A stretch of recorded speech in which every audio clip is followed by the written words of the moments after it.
Hey, what's up? Andrew Kramer here, and welcome to another exciting tutorial. Now, I know I say that a lot, but this time I really mean it.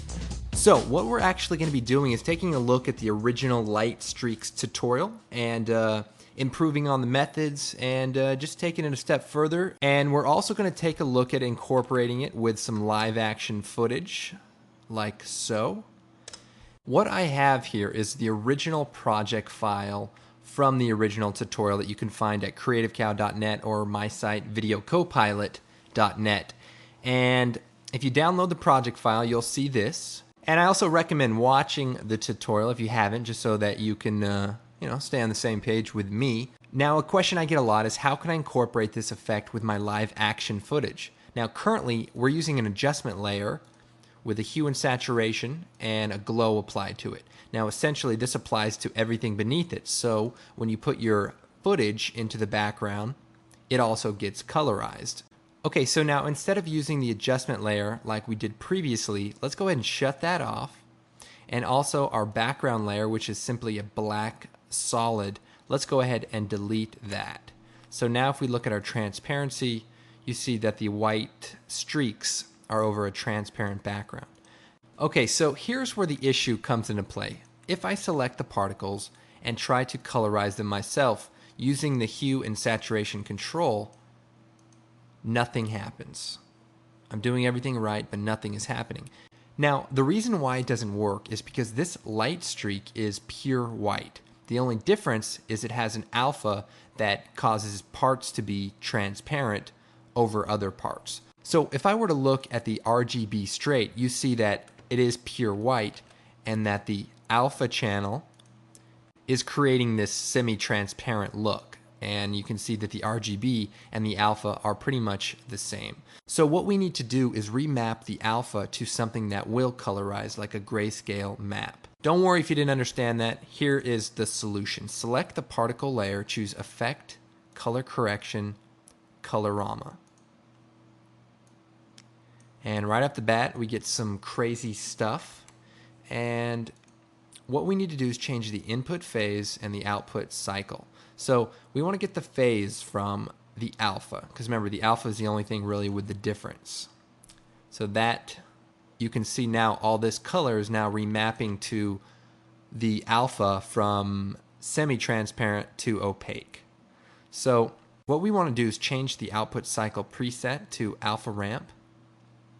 Now you can see there's actually two nodes here. There's one and there's two, and one's right behind the other one.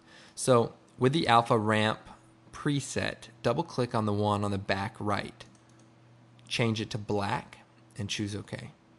Now let's go ahead and recolorize this layer.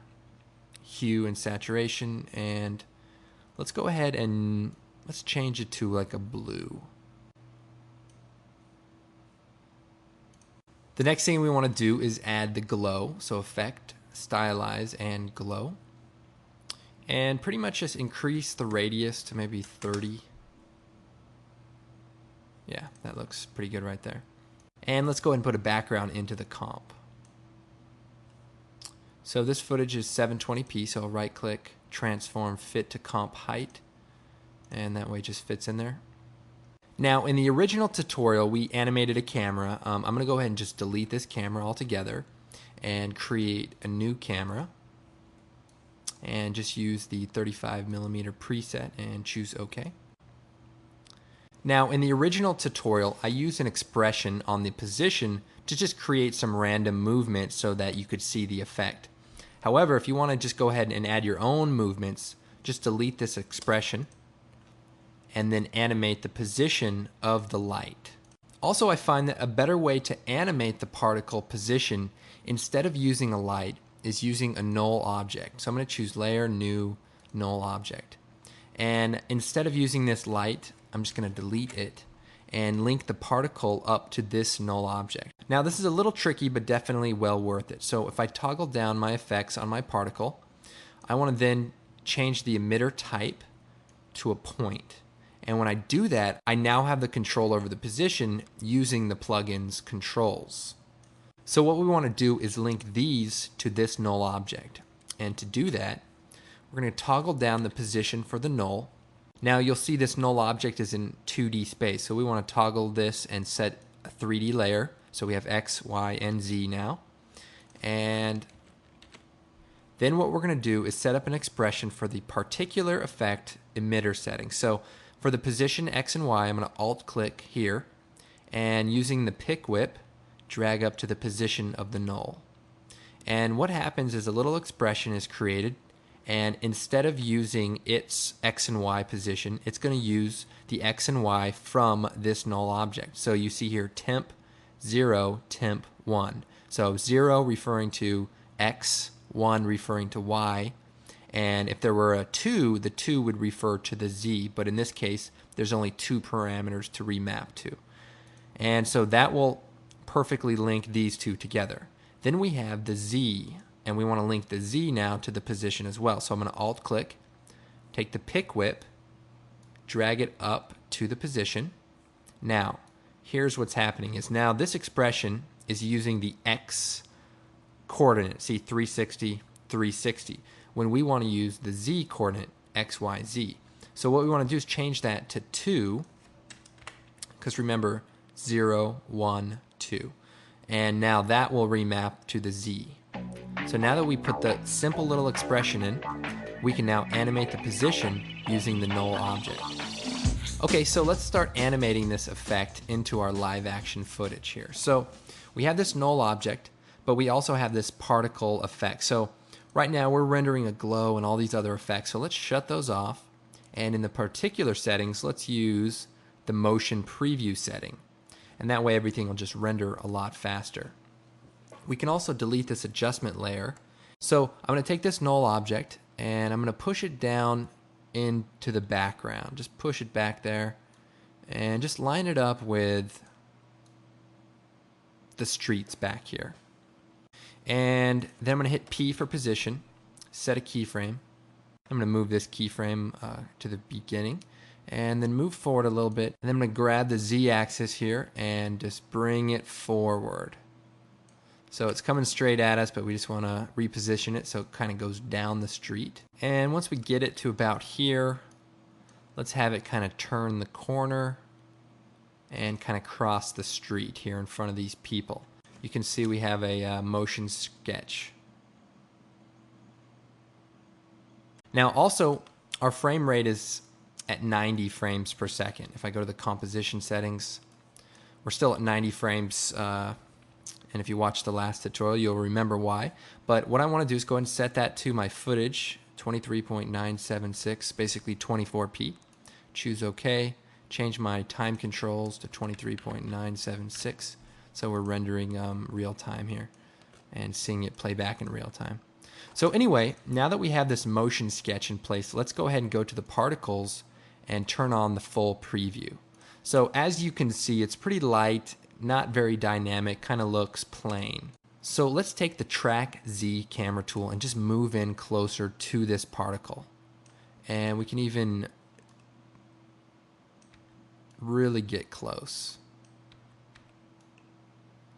And I'm just tapping C and toggling through the camera controls. So let's move in a little bit more, maybe right there. Okay, now what we want to do is reanimate this so that our keyframes don't go so far off. Let's just bring this in a little bit.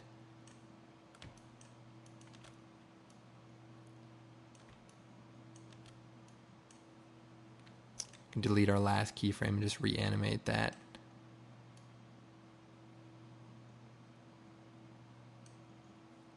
Okay, so now it kind of comes down the street, turns the corner on us. And let's just push this down a little bit too so that it's lower on the street. Okay, now it is a little fast because you can see it's breaking up here. So let's just kind of slow this down a little bit.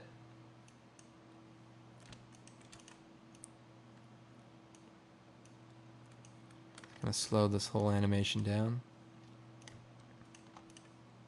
And I'm even going to move this over so that it kind of crosses in front of them a little bit more.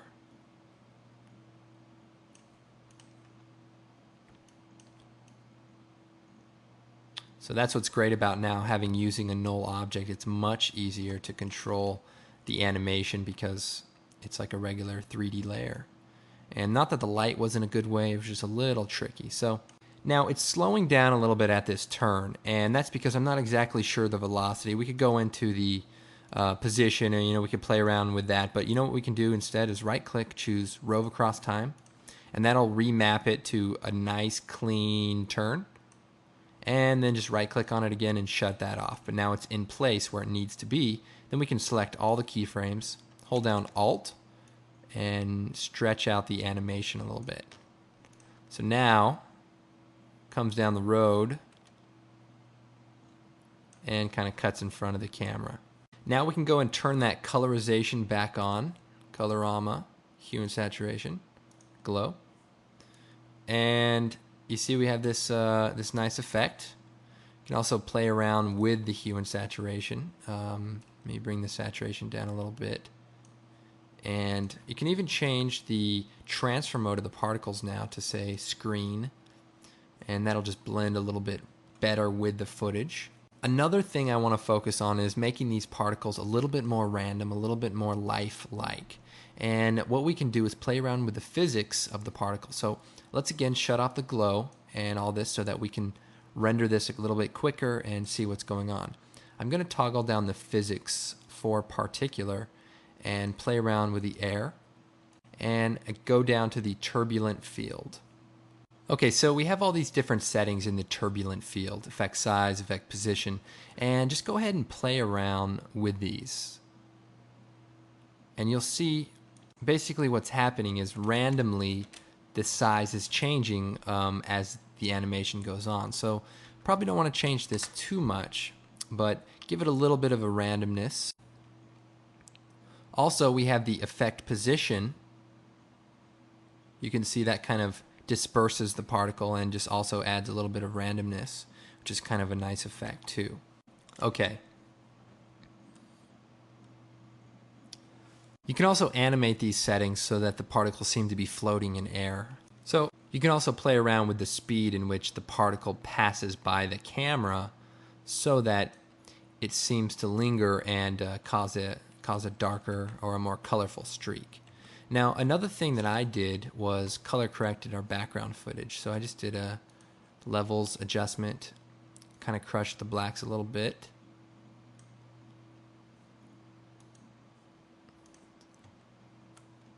So as you can see, this is a pretty manageable way to use this. You can also have it wrap around logo treatments or things like that. Although I will say, if you're ever in the street and a huge light streak comes flying by, I'd probably be a little bit more concerned, unlike the people here. Also, I will remind you that the custom particle does need to go on the first frame. I know some people are having some trouble recreating that effect, and that was one of the issues. Other cool thing you can do. So now we've added the positional keyframe data to create this effect, right? But on top of that, we can even add more randomness by adding that same expression on top of the position. So by alt-clicking on the stopwatch with the keyframes in place, we can type wiggle, 1, 30 in bracket. And what that will do is 1 time a second, wiggle it, 30 or so. So you can see, this light streak is just kind of having a good time coming down the street. Okay, so you can see it's kind of got a nice little flow to it. In the particle effect, we can also change the size over life or the opacity over life. So say I want to make the particle short and it kind of fades out. I can make it at birth to death be opaque and then fade out to transparent. But we need to make sure that the life of the particle is short enough to be seen. So if I bring the life down to say 1.2 seconds, you can see kind of what's happening is it's kind of a short particle, almost like some sort of magical ghost that is traveled back in time, possibly. Okay, well, I hope you found this tutorial useful. My name is Andrew Kramer, of course, and you can visit me at creativecow.net in the After Effects forum. Also, check out my website, videocopilot.net. We got some great products like Riot Gear, which is, you know what? I can't even describe it. Just go check it out. We also got some free tutorials and some other fun stuff. So anyway, thanks again, and we'll see you next time.